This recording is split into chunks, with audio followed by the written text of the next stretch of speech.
Bonjour, bienvenue dans La Sociale. Aujourd'hui, nous allons parler de la décroissance. La social-démocratie est contre la décroissance, contre l'appauvrissement des Français. Elle est pour la prospérité et donc pour la croissance. Pendant longtemps, le rôle de la gauche, et cela a été la force motrice de la social-démocratie, a été d'obtenir plus pour les travailleurs. Plus de salaire, plus de protection sociale, de meilleures conditions de travail, de meilleurs logements, etc. Aujourd'hui, une partie de la gauche explique aux salariés, avec la logique de la décroissance, qu'ils vont devoir vivre avec moins. C'est une profonde erreur politique qui offre sur un plateau une possible victoire aux populistes. Toute l'histoire du mouvement ouvrier en Europe a été de sécuriser au maximum les conditions de vie des classes populaires pour les sortir du précariat. Aujourd'hui, on leur donne le sentiment inverse, celui de vouloir les insécuriser, et on s'étonne alors que ces classes populaires aient quitté la gauche. Pour mémoire, 15,4 millions de Français vivent sous le seuil de pauvreté, et on estime qu'un tiers des ménages finissent tout juste leur fin de mois. Nous devons faire le choix de l'abondance. Nous devons faire le choix de la prospérité. C'est possible. C'est d'abord un choix politique. Continuer dans le chemin actuel d'une croissance faible, d'une croissance quasi à zéro, ou faire le choix de la décroissance a déjà de fortes conséquences. Déjà parce que nous nous trompons sur la réalité de notre situation. Nous pensons que notre richesse est éternelle, que nous faisons, quasi de droit, partie des grandes puissances économiques, et que nous allons le rester éternellement. Il n'en est rien. L'histoire de la Chine devrait nous éclairer.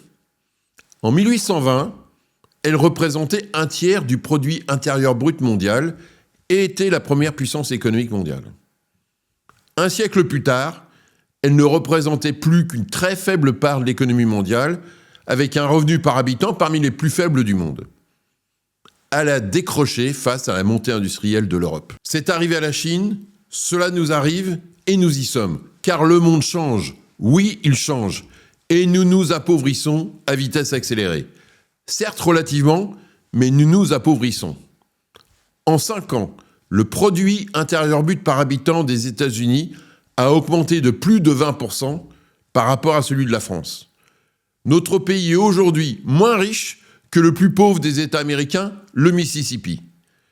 Aujourd'hui, le PIB, le produit intérieur brut des États-Unis, est donc presque 2 fois supérieur à celui de la France. C'est la même situation si on regarde l'Europe dans sa globalité. Le PIB de l'Union européenne a augmenté de 21% entre 2010 et 2023, celui des États-Unis de 34%. L'écart entre l'Europe et les États-Unis, notre écart de PIB par an était de 50% en 2014. Il est maintenant de 90%, le tout en à peine 10 ans. Les raisons sont multiples, mais en fait assez simples. Nous avons loupé la révolution numérique. Aucun des GAFAM, Google, Apple, Facebook, Microsoft, etc., n'est français ni européen. Conséquence, notre productivité ne progresse plus, à la différence des États-Unis. Les Chinois, eux, n'ont pas loupé la révolution numérique. Ils ont leur propre GAFAM. L'Europe affiche un déficit en services numériques estimé selon les périmètres que l'on arrête entre 150 et 300 milliards d'euros par an par rapport aux États-Unis. La perte de richesse est considérable, sans même parler de la fuite fiscale organisée par l'Europe et l'Irlande pour les géants américains du numérique. Le rapport Draghi a récemment documenté le retard de l'Europe et donc de la France, sans même parler de la dépendance géopolitique dans laquelle nous sommes tombés. Nous n'investissons pas assez en recherche et développement. Notre énergie est trop chère. Notre population active n'est pas assez dynamique et notre taux d'emploi est moins élevé qu'aux États-Unis. Et en France, particulièrement, nous sommes en plus fortement désindustrialisés. Les conséquences de notre appauvrissement sont déjà là.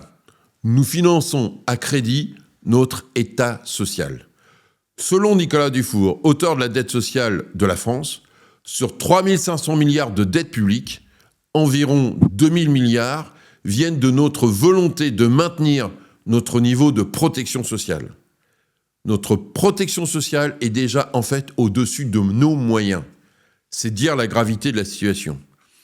Notre appauvrissement se voit aussi dans la dégradation de nos services publics, systèmes de santé, infrastructures de transport, etc. De plus, nous avons devant nous 3 énormes défis à financer. Le premier, la transition écologique pour sortir du carbone. Le deuxième, le renforcement de notre défense face à la menace russe. Et le troisième, le financement de la révolution de l'intelligence artificielle. Et nous ne pouvons plus compter sur les dividendes de la paix que nous avons engrangés pendant 30 ans depuis 1990 et la chute de l'URSS, avec la baisse drastique des budgets de défense. Cet appauvrissement n'est pas pour rien dans la montée des populismes et la tentation des solutions autoritaires. On a rarement vu vivre une démocratie quand les habitants ont le ventre vide ou quand ils se sentent insécurisés par le déclassement. Le leur, mais aussi celui de leur pays. Et quand le gâteau n'augmente pas, la bataille des classes sociales pour le partage s'intensifie. Sans même parler de la montée de la xénophobie envers ceux dont on pense qu'ils ne devraient pas, ou plus, être autour du gâteau. On y est. Nous devons donc absolument retrouver les chemins de la prospérité, selon le beau titre du livre que vient de sortir Antonin Bergeaud. Une partie de la gauche pense que cette situation est due à un mauvais partage du surplus de la richesse produite. Certains vont vous dire qu'il y a la solution fiscale, que la taxation des plus riches permet de résoudre le financement de l'État social. Regardons cela. Selon ce que l'on veut taxer, revenus ou patrimoine, les gains estimés sont entre 2 et 25 milliards d'euros. 25 milliards, c'est la taxe Zuckman. En supposant que les prévisions soient bonnes et que sur les 1800 foyers fiscaux visés, il n'y ait pas trop d'exil fiscal. Même si l'enjeu de la justice fiscale est essentiel d'un point de vue politique, d'un point de vue financier, on n'est pas à l'échelle des problèmes qui sont devant nous. Si on ne veut pas tomber dans la pauvreté, on doit donc faire le choix de la croissance. Alors aujourd'hui, c'est quoi la croissance ? C'est quoi l'abondance ? C'est d'abord créer de la valeur. Et la valeur, aujourd'hui, ce n'est pas de la matière, c'est de l'utilité.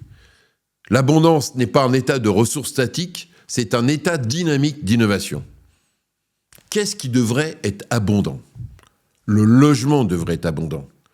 Alors que notre pays s'enfonce dans le manque de logement, que 4,2 millions de Français sont dans le mal-logement, que 1,1 million de Français n'a pas de logement personnel, que 5 millions de Français sont en attente d'un logement social. La santé devrait être abondante, alors que la médecine continue de faire des progrès fantastiques. Chacun peut constater les faiblesses croissantes de notre système de santé. Les transports devraient être abondants. Chacun aussi peut là constater la saturation de la SNCF, le manque d'infrastructures à niveau, etc. L'énergie devrait être abondante, décarbonée et pas chère. Car si la consommation d'énergie fossile baisse, et elle va continuer à baisser, celle de l'électricité devrait augmenter de 40% d'ici 2050. Nos concitoyens veulent cette abondance. Ils veulent vivre mieux. Or, aujourd'hui, ils ont le sentiment que leurs conditions de vie se dégradent, que la puissance publique se désintéresse de leurs sœurs. Ou quand les politiques disent qu'ils s'y intéressent, ils sont inefficaces. Le manque de résultats mine gravement la confiance de nos concitoyens dans notre système politique. Notre crise de la démocratie est aussi une crise de l'efficacité, une crise liée à l'absence de résultats concrets dans la vie des gens. Il nous faut donc briser les chaînes qui entravent l'action de l'État, l'action de la puissance publique.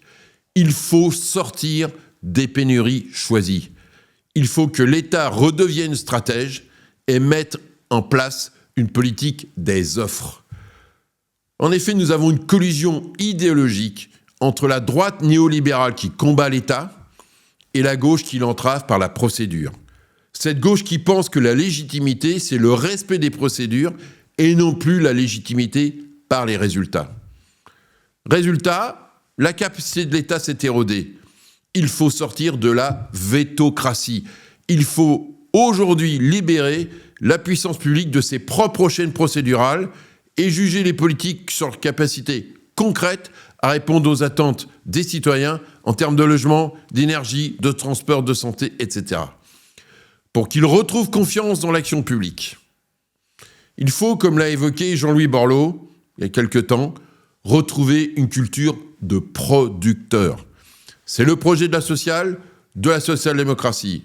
La croissance et l'abondance, c'est l'enjeu de continuer à sortir le maximum de nos concitoyens de la pauvreté, de permettre à notre pays et à l'Europe d'améliorer son niveau de vie, de faire face aux enjeux climatiques, de l'intelligence artificielle et de la défense qui sont devant nous.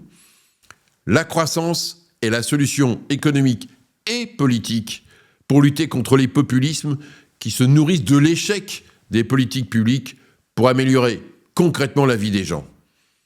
Et sortir du discours qui invite les classes populaires et les classes moyennes à accepter la pénurie en leur laissant entendre que nous aurions atteint le stade ultime du progrès. Alors la social-démocratie est pour une politique de l'abondance qui permet une politique de la dignité. Le rôle historique de la social-démocratie est toujours de se battre pour un monde meilleur. Merci de vous abonner, merci de tous vos commentaires qui nourrissent ma réflexion et notre réflexion commune.